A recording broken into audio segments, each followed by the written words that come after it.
जोहार के आपे जतो को सावता ज्ञान ऑफिशियल यूट्यूब चैनल रे जतो को की सगुन दाराम और जतो को सगुन जोहार तिहिनी आर मिटे नवा वीडियो को हेज कना। तो तिहिना वीडियो तो बन नेला कि सेंगेल दाग दो चेद चेदा रे जड़ी लेदा और बाहा परब चेद चेदा को मनाव किदा सेको मनाव एहब किदा। तो देला बन नेला वीडियो। तो बांगमा सेदाय रको लैया अबोरन पूर्वज को मिटन कोड़ा हड़ उनका टंडी रे सियोग करतेना। तो उनीरन बयहा कुड़ी दो उनी ठन बास्किया इदी चलावने और चलावेन खे उनी मेता दे दादा नहय दतनी दु दतनी सफा हजु में। तो उनी दो दतनी सा कते उनका नाला सेन फेड़ चलावना अरु सफा और बयहा कुड़ी दो ओंडेगी दुड़ु कान ताहेने। तो उन समय गी ओंडे डंगरा जहान जोड़ाव डंगरा किन ताहे कना। तो उनकिन किन गालमारा कान ताहेना कि गापा खन दो सेंगेल दाए जड़िया ओना हो 12 दिन 12 नींद। तो फिर अकिन अकिन रगी किन गालमारा फिर दोसार डंगराय कुलिया ची लगी सेंगेल दाग दे जड़िया। तो उनी मेता दिया कि मनवी अडी को पाप किदा तो ओना तिगी सेंगेल दाग दे जड़िया। अदो उन रे मेता दिया कि नवा सेंगेल दाग जड़ी खन दो ची लेकार को बंचा से सनाम को लो तरजो। अदो उन रे मेता दिया बांग सारे जो गया को जतो दो बाको लो तरजो जहाय कदो को बंचाव को तहन गया और उनको दो को बंचा मारांग बुरु धासना रे धीरी चटनी खोल मेनांगा ओंडे गी को बंचाव दाड़िया। तो ओना कोई लय आदेया आरहों उनी मेताया। तो उनको जहाँ को गोजुआ से को लो तरोजुआ सेंगेल दाग जड़ीते तब उनको जीव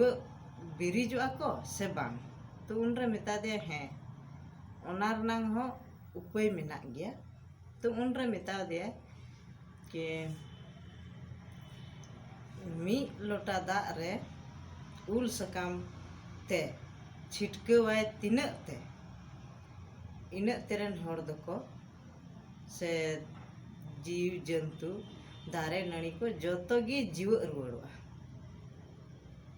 ओना कोई लय दिया आरहोय मेता दिया। तो उनको जहाँ गोय हर को जीव रुवाड़ लेन खान मतलब अडी रस्कर नांग कथा हुई उनको बीच रे। तबे खान उनको दो ओना खुशी रनांग दिन दो चिक को ᱧᱩᱛᱩᱢ दाड़ेया और चिक को ᱧᱩᱛᱩᱢ लेखान उनको ठिकुआ। तो उन रे लय दिया उनको दो ओना खुशी रनांग दिन दो मिटेन बाहा परब ᱧᱩᱛᱩᱢ तेको ᱧᱩᱛᱩᱢ दाड़ेया। तो ओना को जतो किन गालमारावेना और उनी बयहा कुड़ी दो उनकिना जतो कहानी आंजोम का तकिने जतो कथा आंजोम के तकिना। अरे आंजोम के तकिन खान आज दादा ते तब तक रकाब हेना गडा सेन खन और दाका उतुई एमा दिया उन रगी ओना जतो कथा लय आदेया। डंगरा जहाँ किन गालमाराव लेना ओना कथा को दो जतो आज दादा लय दिया। और आज दादा लय आदे खान आज दादा मेता दिया बिटी तबे खान आलांग दो नुकिन डांगरा सावतगिलांग चला चेदा से नुकिन डांगरा दो बाडायकिन ओकारे मेनांगा नवा धीरी चटनी खोल मारांग बुरु रेना। तो उनकिन दुकिन बाडाया ओनाते नुकिन गिलांग पांजा किना। तब उन रे उनकिन उनका जोड़ाव नाहेल रगी उनकिन दो डांगरा किन लगा के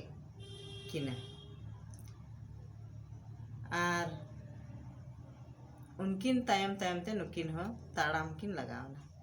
और ओना मोहंडा ते जहाँ तिनाग गी जीव जंतु को ताहे कना से मानवी हको ताहे कना जतो ओना संदेश तुकिन एमा कोआ मेनते गापा खन नोंका सेंगेल दा ए जड़िया तो बंचा खान बोन देला तो उनका मेन कते अकिन साथे जतो किन माने अकिन मोहंडा मोहंडी रेन माने किन इदी तोरा के और ओना बीर बुरु से गाडा नाला सनाम उनका कते सड़गम ता कते उनको दो मारंग बुरु धसना रे जहाँ धीरी चटनी धीरी खोल को तियक किदा और को तियक के खान ओंडे को बोलोयना और दुवर दो को एसे किदा धीरी चटनी तिगी इना तायम खान गी सेंगेल दा जड़ी एहो किदा और सेंगेल दा जड़ी एहो एन खान तो 12 दिन 12 नींद सेंगेल दा ए जड़ी किदा तो जहाँ तिनाग गी धरती को ताहे कना जीव जंतु मानवी दारे नणी जोतो लोतोरे चबायना आ 12 दिन 12 नींद बाद नुकु धीरीखोल खन को उडुंगेन खाय नेल किदा को पूरा धरती गी लोतोरे चबायना माने ची हो बांग बांचाव कना तो उनरे जहाँ डांगरा किन गालमाराव कान थे ओना कथा दादा ते दिशा किदा अरे में ओना मी लोटा दा और ओना उल सकाम ते छिटकेव किदा और ओना दा लोटा दा तिना ते हुईना इना ते रेन तिना ते लोटा दा चलावना छिटकेव किदा एनते तो तिना ते चलावना इना तेरन हर दो जतो को जीव बिरिना दारे को सागेन रुवरना जीव जंतु को जीव रुवरना माने सनाम को नवा जन्म से नवा जीवन को नाम किदा और इना तायम ते उनको लगी तो मिटन अड़ी मारांग दिन हुईना चेदा से गोय होड़े जीव रुवड़ा तो मारांग गी हुआ दिन हो से खुशी रिनांग मिटन मारांग दिन हुईन तकवा उनको लगी ते तो ओना खुशी दिन रिया ᱧᱩᱛᱩᱢ दो ओना को दोहो किदा बाहा परब चेदा से ओना मा सनाम डांगरा लई का लई लेकिन अकिन अकिन किन गालमाराव लेन रे उनी बोयहा कुड़ी जतोय आंजम का तहन गिते दादा ते लई का देते तो ओनाते ओना कुगी ओना कथा गे नोंडे नुकुई लई आकुआ तो उनका ओना ते बाहा परब ओना रे ᱧᱩᱛᱩᱢ को दोहो किदा और बाहा परब ᱧᱩᱛᱩᱢ दो ओना लगी को दोहो किदा जे उनको बाहा लेका को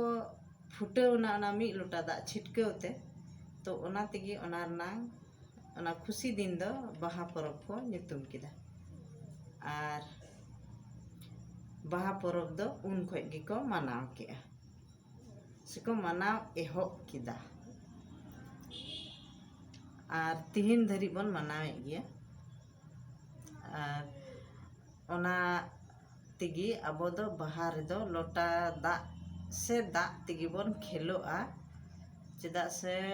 दा ते अब नवा जीवन अबरन पूर्वज को नाम लेदा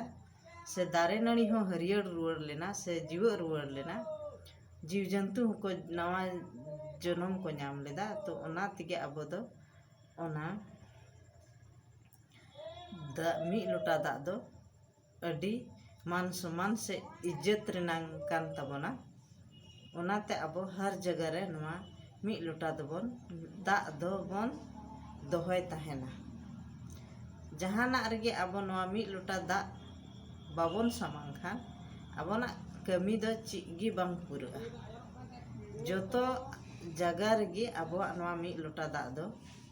बन दोहया से बन सामांग गिया तो तीना वीडियो दो चिलका पे बुझाव के तबना तो कमेंट बॉक्स रे लई तबन पे और जुदी वीडियो पे कुसी तबना तो बेखे लाइक तबन पे और जुदी नवा चैनल रे पे नवा गे तबना